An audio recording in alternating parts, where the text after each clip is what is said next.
Welcome to An Honorable Profession, a podcast giving America hope since 2018. I'm Ryan Coonerty. Along with Debbie Cox Bultan of the New Deal, I'm lucky enough to be your co-host.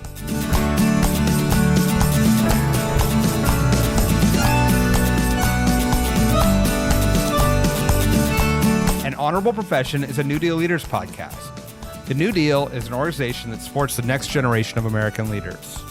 From attorneys generals to state senators to mayors to school board members, these are the people that are pushing policies and politics that will respond to climate change, rebuild our economy, address racial injustice, and restore our democracy.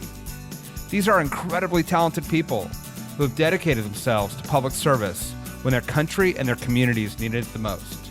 Check out newdealleaders.org to see what I'm talking about. I'm Debbie Cox Bultan, CEO of the New Deal and a co-host of An Honorable Profession. This is a very special show. This is our 200th episode and our 5-year anniversary. And I just wanted to say that I am so grateful to be part of this, to be able to talk with and introduce you to inspiring leaders across the country who are solving problems, making a difference today, and who are going to be the future leaders of our party and our country for years to come. At a time where we're bombarded constantly by the hate and the division and the dysfunction in our politics, these conversations each week with good people doing good things, serving in an honorable profession, these conversations bring me hope and joy, and I hope that they do for you too. On this special episode, I did want to take a minute to thank you, our listeners, for tuning in. We cannot do this without you. And if you want to do something a little special for us in honor of our anniversary, we'd love it. You can share this with your friends. You can subscribe if you're not already. You can leave us a 5-star review or make a donation at newdealleaders.org to help us with the next 200 episodes, which we're already looking forward to. But let's get to it. We have an amazing guest here today to help us celebrate our 200th, Jaime Harrison, the chair of the Democratic National Committee. He's had his own interesting journey into public service as a young, passionate aide to Jim Clyburn, then to go and lead the South Carolina Democratic Party, to run for U.S. Senate, and eventually chair the DNC. We're so excited to talk to him today about where we are as Democrats, what the 2024 election will bring, as well as the importance of state and local leaders in helping build the party brand. Thanks for being here and hope you enjoy. All right, Jaime Harrison, welcome to An Honorable Profession.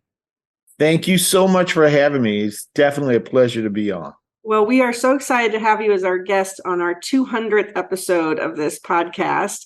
As we were talking about, we have tried over these episodes to talk to thought leaders and elected officials about the Democratic Party and really about the honorable profession that politics and government is, and try to restore a little faith in government. So we're happy to have you talk to us about the Democratic Party and the upcoming election and where we go from here. Yeah, well, I'm looking forward to the conversation. Excellent. Well, let's start with, as DNC chair, you are obviously the most involved in thinking as we head into 2024 about where we are and what we're going to need to do to be successful as Democrats. Just kind of from the outset, what is your thinking about the landscape and what we're going to need to do come next November? Well, listen, we say every election that this is the most important election, and I really do believe that this election cycle is critical for us. It's crucial. In 2020, we were able to really save democracy from the tyranny that we saw in terms of Donald Trump, and it all culminated in what we saw and witnessed on January 6th. And we know that the Republican Party, instead of learning from that moment and correcting course, has really doubled down on the MAGA extremism. It's gotten worse. I was just in Milwaukee for the debate and witnessing, and I always knew that they would do this, but witnessing these folks who are running for presidency raising their hands, saying that if Donald Trump got convicted and ran again, they would still vote for him. It's just it's mind-blowing. It is literally mind-blowing. And so we know that American democracy as we know it, as we love it, is on the line this election cycle. And so we can't be silent. We can't be complacent. We have to double down and do all that we can. And I tell folks all the time, we have to be just as vigilant and relentless as they are in terms of tearing down our democracy, in terms of protecting and defending it. There's this quote I often say from Dr. King, which he wrote years ago in a Birmingham jail, but I think it's still very relevant to us today. He said, we will repent in this generation, not merely for hateful words and actions of the bad people, but for the appalling silence of the good people. It's time for the good people of this nation to stand up and to say enough is enough. Thank you, Chair. Couldn't agree. I have a question, which is, all elections are tough, especially tough when people are trying to stack the rules or change the rules against what should be a fair fight. What's the DNC looking at in terms of combating, whether it's partisan redistricting and gerrymandering, or just voter intimidation, or efforts to limit people's ability to participate in the election?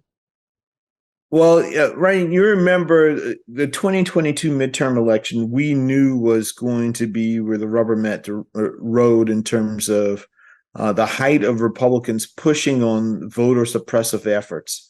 We saw them blocking the John Lewis voting rights measures to keep them from becoming law. And these laws would have, in essence, strengthened the Voting Rights Act, as well as provide new protections for all of our voters, protecting their right to have their voices heard. And so Republicans stood in the door and stood in the way of that happening. So we knew that if we couldn't get this stuff passed legislatively, we had to take some action. So the DNC last midterm put together the largest voter protection effort in the history of the DNC. And we started that a year and a half before the 2022 midterm election, shortly after I became chair. And what we saw was one of the quietest election cycles that we've seen in the midterms in a very long time. We did not have, because we had lawyers on the ground who had built relationships and built connections with local elected officials and judges and other legal professionals in our various battleground states. We had one of the most least eventful as it relates to voter suppression efforts that we've seen in an election cycle in a very, very long time. Well, what we have done then is use that as the basis and the foundation to build going into 2024, when we know the stakes are even higher. And so we're working in coordination as much as legally possible with many of these other groups out there to make sure that we have the entire nation covered, and that every person who wants to go out to vote, regardless if you're a Democrat, an independent, or even a Republican, that you can have your voice heard. We, meaning the Democratic Party, is the party of voting rights for all of America's people, not just for the Democrats we want to turn out, but all of America's people. If we're going to be a vibrant democracy, then we as a party have to safeguard that. I just wish our Republican friends would join us in that effort. Are there any states or specific efforts that you're keeping a special eye on right now that you think could profoundly impact the participation election in 2024? Pretty much all of them. I mean, of course, we're going to have a presence in the battleground states in which, will determine the presidency. But one thing, the assurance I've given to all of our state party chairs is that when you have a need, we want to be there to be able to help out and to safeguard. And so our voter protection hotline will be open even when we have these primaries or special elections. We have lawyers already, with our I Will Vote initiative, already on the ground and ready and willing to protect the rights of votes of all voters. I first of all, thank you for that effort that you guys are doing. We were so happy to have Raina Walters Morgan come with us. She is the best. She was the best. She was with us in Detroit to talk about your voter protection efforts, and we were so grateful for her to be with us for that. I would love to talk a little bit about the messaging and to Ryan's point, kind of how, it's such a crazy time to be running for office nationally, because we are running against these extreme, you can't have a normal conversation about, the shape and size of government or government's role when you're talking about a party that wants to tear down democracy. But as you're thinking about kind of the positive message we have to put forward, not just running against the extremism, which is super important. You are the chair of the Democratic Party nationally. So I'm going to ask you from the top. When people ask you, why are you a Democrat, or what do Democrats stand for? Why should I vote Democratic? What is your message to people? Yeah, well, my message is that we are the party of freedom. We're the party that believes that all people, as the founders say, all people are created equal. And we believe that to the core of who we are, and that all people in this country should have the ability to live their American dream, whatever that dream may be, regardless of their background, regardless of their race, regardless of who they pray to, regardless of who they love, how they identify themselves, that they should all have the power to live their American dream. And when they run up against a barrier or an issue or an obstacle to that we as a party utilizes all of the things that we have in order to eliminate that barrier. That's who we are fundamentally as a Democratic Party. We're also the party that reflects the diversity of this great nation. If you look at the Democratic Party, we look like America. I can't say that about the Republican Party, but the Democratic Party, I can. We look like America, and we understand that America's greatest strength is her diversity. But we also know that diversity comes with challenges, and that in terms of making sure that we're all on the same page, particularly when we come from different places and have different points of views. So I'm proud of all the things that we've been able to accomplish in this Democratic Party, because I know that Joe Biden and Kamala Harris and Democrats in the House and Senate, and Democrats in across this country wake up each and every day thinking about how can we improve the lives of the people that we represent. Yeah. And the counter to that is the Republican Party that thinks about how can we get more power. We believe that our better days are ahead of us. That's who we are as a Democratic Party. Our superpower is hope. Republicans, their superpower is fear. Mm-hmm. They believe that the better days are behind us. And that is the stark contrast between what we will see in this next election, but also what you see between the two parties. Hope versus fear. I love that so much. If I can ask a follow-up question, I couldn't agree with you more about the accomplishments of this administration. And obviously, as the New Deal, working with state and local elected officials all over the country, we've tried very hard to make sure people know on the ground the impact that some of the legislation and the efforts of the administration have had on real people around the country. We've done, a number of things of lifting up what's happened with the ARPA dollars, for example. Yet I remain concerned that there seems to be a disconnect, probably because people are watching news that they, reinforces their belief. They don't want to hear anything different. But, there's obviously a big disconnect between what people know about the accomplishments of this administration and what's actually happened. I think I saw a poll like only 25% of people knew that the infrastructure bill had even passed, which is crazy to me. So how do we as a party make sure that people really understand the great things that this administration's accomplished in terms of investing in America? Yeah, Debbie, that is one of my biggest frustrations. And it's partly because you would think that earned media would talk about some of these historic legislative achievements that we've seen in this administration over the course of 2.5 years. I mean, the largest infrastructure bill since Dwight Eisenhower. When you look at the Inflation Reduction Act, the largest investment in fighting back against climate crisis ever in the history of this world by any country, over $1 trillion. You look at the game changer we just announced yesterday, that for the first time, Medicare is going to be able to negotiate the price of prescription drugs, and the huge impact that's going to have on the quality of life of people in this country. So all of these things, I mean, the millions of people who've had student loans forgiven, and how transformative that's going to be. And so these have been some real game changers in terms of America. Just one of these things would have been the hallmark for some president to run on for re-election. But Joe Biden has done so much over the course of a short period of time, and given a very slim majorities in the House and the Senate. My frustration is that earned media, instead of talking about that, they're talking about things that the American people don't really give a damn about. right? And so that means the weight falls all on us to be able to deliver that. And there's only so much that we can pay for in terms of TV ads and all. Where the real power lies, folks, and for those who are watching and listening to this podcast, it's with each and every one of you.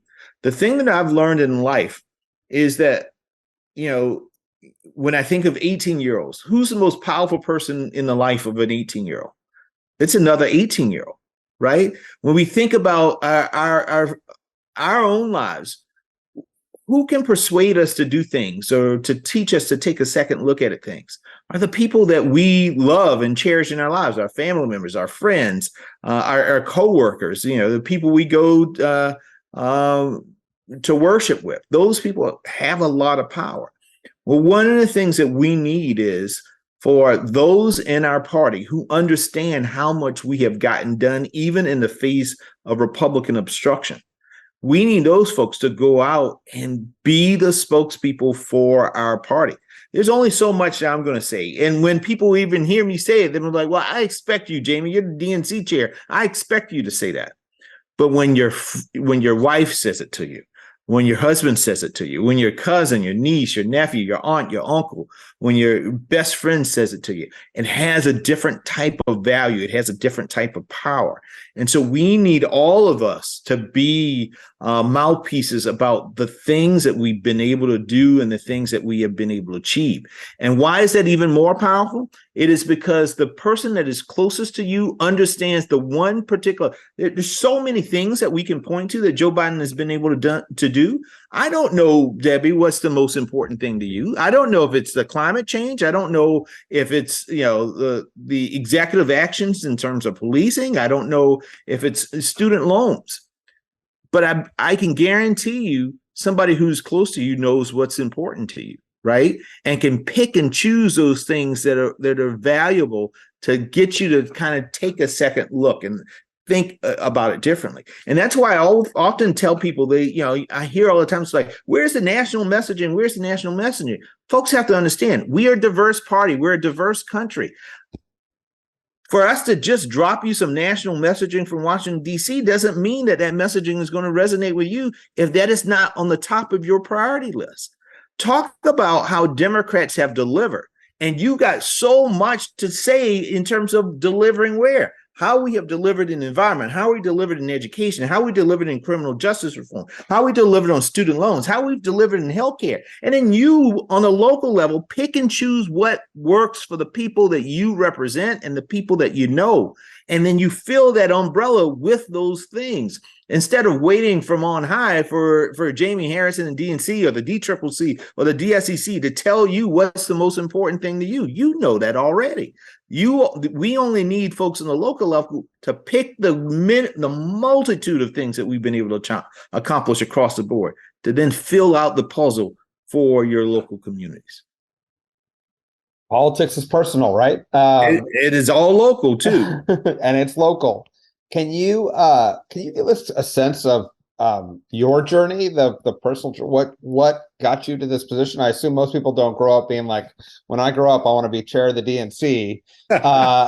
So like, what's the path that brought you here? And, how do you keep hope and believing in politics when so many people are looking at it and saying, I know it's important, but I'm going to keep 10 feet away or 20 feet away from that mess. Yeah. What keeps you going every day? Well, so it's important to know, the journey that folks have taken. I was born in South Carolina, born to a teen mom. My mom was 16 years old when she had me, and she had to drop out of school to take care of me. But I was raised primarily by my grandparents. My grandmother had an 8th grade education. She was a domestic worker, worked in the textile plants here in South Carolina. My grandfather was a construction worker with a 4th grade education. So, in terms of them, they didn't have a whole lot of money, didn't have a whole lot of education. And so most people would think, well, they're just working folks, but they were rich in terms of values that they taught me. They taught me the value of hard work and the value of never giving up. Well, nobody in my family had ever been involved in politics. And so the first moment that I can remember being intrigued by politics was actually in 1988 when Jesse Jackson gave a speech at the convention, the Democratic convention. Now, in my house, when my grandfather was watching TV, you watch whatever he watched. We only had one TV and you watch whatever he watched. So we were watching the convention and I sat there and watched with him. And Reverend Jackson's speech just spoke to me in a way. I was 12 years old. And he talked about young people and how young people could change this country, how young people had the power to do and be what they wanted to be. And that really resonated with me, particularly seeing a Black guy from South Carolina with a very similar background on this grand stage. Fast forward, my first campaign that I worked on was the Clinton Gore campaign in 92. I was 16 years old in high school, and I volunteered with the Young Democrats in Orangeburg, did voter registration. And I was, again, intrigued by these two sons of the South, particularly Bill Clinton's story. Before, there's a whole generation that was spawned on Barack Obama, but my political teeth were cut with the Clinton Gore campaign. And so I was amazed at his education background. And then Jim Clyburn got elected to Congress that same year in 92, first African American to be elected to Congress from South Carolina since Reconstruction. So that had an impact on me. And I met Congressman Clyburn a little thereafter. I had just got elected president of the National Honor Society in my high school. And we had to find somebody to come and install the new officers and to give a speech. And so I told my advisor I wanted to invite Jim Clyburn to install me as president. I didn't know any better. So I reached out to his office and he actually showed up. He said, I've been a bad penny ever since. He couldn't get rid of me. But, I told him, I said, Congressman, I want to work in your office. I want to do this. I want to do that. He said, well, I want you to go to college first. And I ended up going to college at Yale University. And then I ended up interning in his office in my junior year and really got the bug. He brought me back when I was in law school. I became the youngest and the first Black executive director of the House Democratic Caucus. I became the whip, the floor director in the whip's office. So when we took back the majority in 2006, then went on, worked in the private sector for a while, became the chair of the South Carolina Democratic Party, then ran for DNC chair, lost the first time to Tom Perez. But Tom asked me to be an associate chair of the DNC, then ran for the United States Senate against Lindsey Graham, didn't win that. But shortly after my race, the president asked me to be the chair of the DNC. And so that's my journey. That's my story. And the thing that keeps me going is hope. Here in South Carolina, we have a motto, while I breathe, I hope. And I think it's a beautiful one. But as a young Black man growing up the way that I did, all I had at times was hope that things would be better. Hope that, the tough times in the night would go away with the bright opportunities in the morning. And so, and that hope is that faith in hope, the faith that things would get better, has really paid dividends for me over the years. And I see how important that is for so many communities. And when they lose sense of hope, that's when the tough times really come. And I believe that the Democratic Party is the party of hope. And that's why I'm proud to be the chair of this party, because I know that we fight each and every day to make the lives of the American people better. Do we always hit it? Do we always get it right? No, we don't get it right every single time, but it's not because of the lack of effort. It's not because we aren't trying.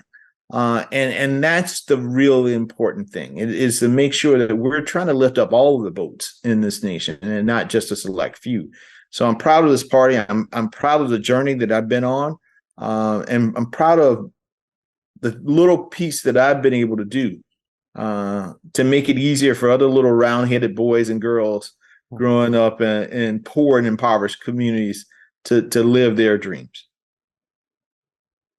That's just an amazing story. Thank you so much for sharing that with us. And I just love the hope, the emphasis on hope. I think that's exactly right for our party. As we wrap up, maybe I'd ask you, as you know, New Deal works with state and local elected officials around the country. We have a lot of other listeners who are maybe aspiring elected officials. I know you were, as you mentioned in your journey, South Carolina party chair. What's your message to people out there in terms of? My message is going to be listen to what you just said and just say that. So keep talking about hope. But what would your message be to people who are out there as we head into 24 and beyond? And to your earlier point when we started this conversation, at this really critical moment for our country, where this is a really important choice. What's your message to everyone out there? Well, Debbie and Ryan, a few years ago, I actually co-wrote a book with a Republican friend of mine who also worked on the Hill the same time that I worked on it. It's called Climbing the Hill: How to Build a Career in Politics and Make a Difference. Because ultimately, this is not about power for power's sake or for you to have some ritzy title or whatever. For me, and I think for a lot of us who get involved in this, it's about the public service, about really making a difference in the lives of folks. And because I did not have somebody, a mentor or somebody, a bigger brother, a big sister, or a family member that was involved in politics, I had to figure out how to navigate it myself. And there were some things that I made mistakes on, and things that in retrospect, I wish I would have done differently. And my co-author, Amos Sneed, who worked for Roy Blunt, we sort of shared those stories. And what we did was we pulled them all in a book. Again, it's called Climbing the Hill. And it's really a guide for young people who are interested in getting involved in politics, particularly thinking about going to Capitol Hill or maybe working in state legislatures. I mean, in the end of the day, what we can't lose focus on is, and you see this problem in politics, that many politicians get up to these positions and they believe that the power is within them, that they are the power. But the way that I like to say it is that we're not the sun. The sun is the American people. It's the constituents. What we are is the moon, and we only reflect the power of the sun, right? So, and I think it's that understanding that perspective really keeps you on the straight and narrow in terms of what you can do and how you can achieve these things, because the power isn't yours. The people are giving you their power. They're giving you their sunlight to reflect back to everyone else. And so I encourage young people who are getting involved in politics for the first time, stay focused on how you improve the lives of your constituents. Make sure you keep those connections, that you never get too big for your britches, as my grandma often says, that you stay connected with the real people on the ground, that you keep your finger on the pulse of what people are talking about, what people are feeling, the hurt that they have, the challenges that they face. And it's not about you coming in to offer solutions, but you going in to hear, because oftentimes the people on the ground not only know the problem, but they also know the solutions to the problem. The only thing is they don't have the power, the mechanisms, or the know-how in order to bring those solutions into fruition. And that is where we all come in as public servants. That's where we all come in as we bridge the gap. We bring those things to bear so that we can address the things that are going on in the lives of people. But I enjoy doing this immensely. It is, at times people say, being a party chair is a thankless job, and they're right. It is, because you get all the arrows. People want to blame you for everything. People think you have the ultimate power to change everything. As DNC chair, people think I have this this magic wand. I can just wish away everything and change everything, and you don't. You only can control your slice of the pie, and that's what we try to do. But what we also try to do is to coordinate with the other slices so to make that one big pie. And so I enjoy the work that we do. It is frustrating at times, but when it works, it is magical. And I try to strive each and every day to make it work. Thank you. That's amazing. I love, we have to create a subtitle of this podcast of An Honorable Profession by Being a Moon. I like it. I think that's a perfect metaphor. And I want to thank you for joining us. We've been at this 5 years and 200 episodes, and we're gonna try to double that by highlighting all the moons out there that are out there making a difference in their communities. And we appreciate you joining us and the support that you do provide every day as chair to all the state and local Dems who are trying to build the base of the party. Well, thank you both for what you're doing. Thank you for building people up and getting more moons out there, because we need them. So much. Appreciate your time. Thank you. Take care. Bye-bye. Bye-bye. An Honorable Profession is a New Deal Leaders podcast. Thanks to the team at New Deal for producing this episode. We encourage you to bring honor to public service, and because we keep things honorable, no tax dollars are used in the making of this podcast.